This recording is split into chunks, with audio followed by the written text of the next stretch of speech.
Hello, everyone. Welcome to our second live here, my second live on LinkedIn. Speak a little bit about community, about strategy, how companies can benefit from community strategy, and so on. That's my second live, and I bring to you guys Brian Oblinger. Brian, welcome. Thank you so much for your time, and please introduce yourself for the people here. Yeah, thanks for having me. I'm Brian. I think I'm here because I've been building communities a long time, maybe too long. Got my start back in the mid 90s, mainly with gaming communities, and then sort of worked my way up from there. And I've worked at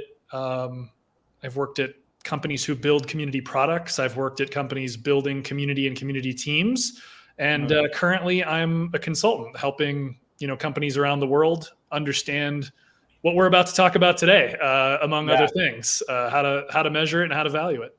Amazing. So to start here, a little bit about your background. When and how did you start in community field? What was your first professional position? Yeah, well, what kind of happened was, I always tell this story and I'll keep it short, but my dad was really, as I am, was a tech guy, and so when home PCs became a thing and the internet became a thing, in the mid 90s, early to mid 1990s. Of course, we had to have a computer and hook it up to the internet, and because we're nerds, right? And so the first thing that I did was go find gaming websites because I was, a kid and I was really into gaming. And it turned out that Sony PlayStation was one of the first companies in the world to have a customer community. There was a few others, and communities had been around, but in sort of the form that we know it today, that was the first time that I ever experienced that kind of a community. And I was just a super user on there for years, and then eventually they were like, hey, you're here all the time. You may as well get paid or whatever. So I became a moderator. I was a volunteer moderator, and then I was a paid moderator. And then I just did every job, became a community manager, and then a community strategist, and then, all the way up to VP of community at a company. Wow. And so that's sort of the journey that I've been on through the ranks of community over the years. Wow, that's amazing. It's amazing to see, it's crazy because even to me, I started a community, but I didn't know that it was a community, as a CEO talks, but then I found out that the powerful thing is connect people and doing these events and a lot of strategy around this connection. So that's amazing. And here, for this specific live here, I want to speak a little about strategy for companies. Here something in Brazil, we have a lot of communities, tech communities, the tech field here is from one framework or new language and tech, we create communities here. But for companies, even with product or service companies, so I want to ask you is how can a community contribute to the business goals? Well, I think we just answered the question with the question, which is that I think a lot of communities start where people are hey, we just need one of these things, and we'll put it up and we'll hope that it contributes to the business. And what I've been teaching companies to do for quite some time now is actually tie what they do in community directly to those business goals that they have. So most companies in the world have some variation of these, but they want to reduce costs. They want to keep customers happier. They want to educate customers more. They want to make it so that customers understand the products better so they can buy more and buy easier when that time comes. So those really high level business objectives that every company has, what we want to do is look at community and say, we're not saying we're going to solve everything or that we can, fully do everything for those business goals, but what we can do is contribute in some pretty serious ways.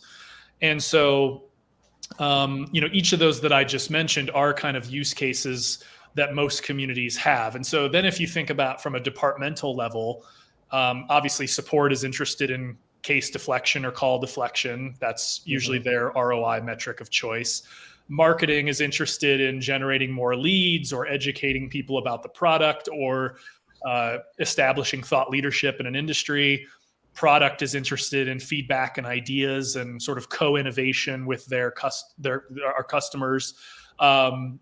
Customer success is thinking about churn and lifetime value and renewals. So I could go down the list, right? And so I think what's really important for people to understand is that it's really no different than any other business initiative. You have to figure out, what do these people care about? What are their goals at a high business level?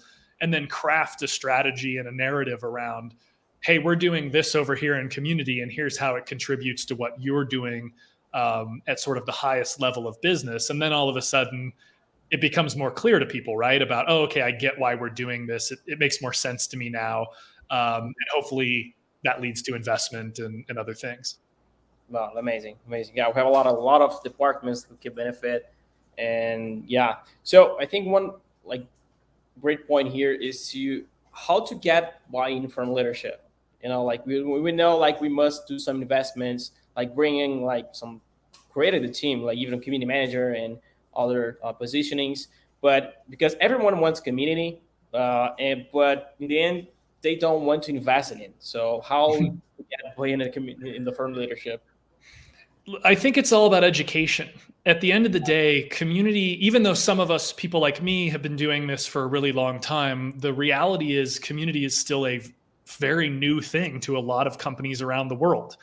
And so it's actually our job, and I think will be for forever, I don't think this is ever going to change, to be educators, right? I think what a lot of people do is they show up at a company and they say, we need to build a community. And everybody in the room, at the leadership level, executive level, says, why? Tell me why. And they're not being mean or vindictive or whatever. They just want to know, what's the value? And oftentimes the answer is, well, you should just know. What do you mean? Why don't you get this? Why don't you understand the value of community? Why do I have to tell you? And I think that's the exact wrong approach, right? I think if you want to succeed with community in a company, then you have to have the heart of a teacher, right? You have to be committed to educating people about, here's what a community is and isn't. Here's how it can help the business. Here's some of the tactical things and strategic things we're going to do, and ultimately how we're going to measure it. And most importantly, everybody always wants to know, what's in it for me, right? And so for each individual in a company, we need to answer that question and help them understand, oh, okay, if I put in this much, then I'll get this much back out. If we refuse to educate people, then there's no surprises, I think, of why we don't get the investments we want, or the buy-in, or leaders don't understand it. So I think, as a consultant, I'm in the education business. And I think a lot of community professionals are in the education business, whether they know it or not. That's kind of what we need to do to succeed. Well, that's amazing. That's something that I'm really engaged to do here in Brazil, bringing some of the knowledge for the companies, for the founders, to see the value for their business in the long term, even in the short and middle term. But one thing that I think about thinking about here is that once that you know a little bit about a lot of areas from a company, like customer success, marketing, sales, product, that help you as a leadership in community to understand where community can help, right? So if you understand a little bit about other areas, that can help you a lot to how connect community in those kind of fields, right? What do you think about it? Yeah, I think, everybody knows about support, right? We talk about that one a lot, about, hey, you build a community, you have peer participation, and hopefully that siphons off some percentage of your support cases, and there you go, you've saved some money. So that's why a lot of people start with that one, because it's kind of the most obvious one, and probably the easiest to measure. But it's also true that when we think about communities, if we think about the ones that we classically look at and say, hey, these are the best ones in the world, right? What makes them better, or, what makes them the best ones compared to any other? I think, some of the attributes are, they actually do more than one use case, right? So they probably have support. They probably have product in there, gathering ideas and feedback and innovating with customers. They probably have customer-facing teams like success or pre-sales or professional services are in there, sharing their knowledge to make their lives easier. in dealing with customers because that knowledge can now scale as opposed to being a one-on-one conversation they always have to have. Marketing, there's clear value, and we've seen there's just study after study after study about how consumers and business users want to be a part of something that's bigger than themselves, and that they evaluate products based on the communities that are formed around them. So we know that there's power there. So if we know that those are the use cases, right, then we can go one level down to the measurement and say, okay, well, how do we know that that's succeeding, right? And then we can tell some stories, along the lines of, hey, did you know that visitors to the community are 3 times more likely to purchase our product if they visited before they bought, because they're using the community for research purposes, right? Yes. Or what if I told you that companies that have accounts, their users are on our community, are 6 times more likely to have a higher NPS or CSAT score, or they're 3 times more likely to renew ahead of their contract expiring, or, these kinds of real tangible business metrics. Hey, did you know that people who visit our local user group meetings are XYZ times more likely to tell a friend about our product, right? And sell for us. And so it's really about those real practical, tangible, kind of measures. And one thing I would point people to as a resource, because as you know, I'm big on giving people free resources, is if you go to brianoblinger.com/slides, there's a presentation I did a few years ago on there about this, about how to measure those things with formulas, but then also at the very bottom is how to tell the story. And I think this is one thing I wanted to touch on is it's one thing to have the data and do the analysis and have some number. Like I just said, 2 times, 3 times, we saved $1 million, we generated 10, whatever it is. But you have to know how to actually go talk to the stakeholders inside of your company and tell that story, right? And have a compelling narrative that they're going to buy into, because I think the numbers alone can be powerful, but they don't inspire the way that a story does. And so I'm always kind of trying to teach people, just because you have a big number, that's great. And you should tout that. But the question is, how do you wrap a story around that and get people on your side so that you can use that to get even more investment or buy-in or whatever it is you're looking for? Well, amazing. So one of the last points that I have to you here is that about the future of community. We are facing some turbulent things on the economy, from the startups and the tech field. But what do you think from community in the future? Think about what is happening in these days. Yeah, I think, clearly with layoffs and those sorts of things, we tend to we've seen a bunch of our friends and community get laid off. And I think sometimes there's a little bit of an over-indexing to think that, oh, that's it, companies don't care about community anymore, they've laid off all the community people. But realistically speaking, the layoffs have been broader than that. We just tend to see it because that's the bubble that we live in. But if I talk to my friends in success and sales and product and marketing, they've been equally impacted, in my opinion. So I think what we're seeing is, sort of more in the aggregate. I will tell you that I still have conversations every single day with companies that are saying, we think community's really important. I had 3 of those calls today with companies that you definitely know. You would know the names if I said them. And they're saying, look, we understand the value of this, or at least we understand the value enough to talk to you about it. And we want to know, what do we need to do? And what should our strategy be? And we want to hire a consultant, and we want to think about hiring a community manager and those sorts of things, but they're constrained by budget. Right. So it's not about the willingness. It's about just pure budgets and headcount and those things that are constrained right now in tech. So we'll see what happens, along the long course of time. So my prediction is that as soon as, we get through whatever this is right now, community should be on the ascendancy again in terms of hiring and budget and those kinds of things.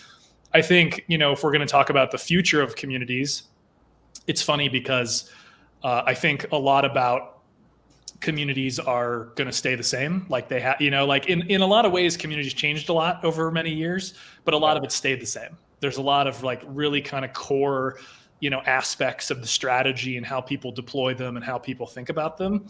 I do think that some of the generative AI things will loom large over communities. Yeah. I think there's a lot of doom and gloom about that. But I actually think they're going to be additive and something that hopefully brings more value to members and makes community even more powerful. And, we could talk about what those like use cases or ideas are, but I also think, and I mentioned this the other day, I think on LinkedIn or something, that ironically, as companies adopt these generative AI products, that they have to be trained on some data somewhere, right? They don't just learn themselves. They have to have data fed into them.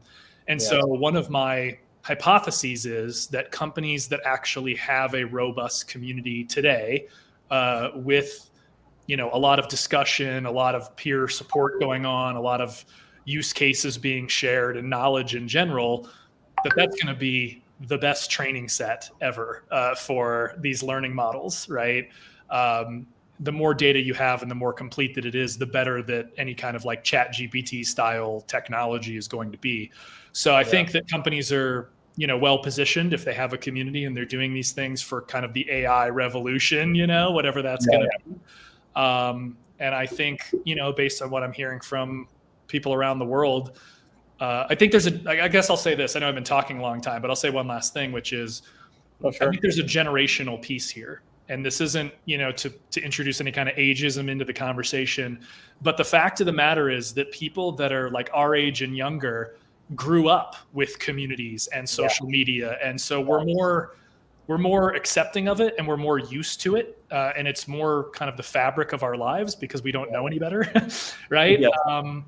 And I think what you're seeing, especially as like new companies come online, new tech companies and these kinds of things, is that a lot of the founders and CEOs and leaders of those companies tend to be skew younger. We know that. And so therefore they're more used to community, and it's less about convincing them that it's a good idea. They kind of get that. The question is, how do we do it? And that's a different conversation than it used to be.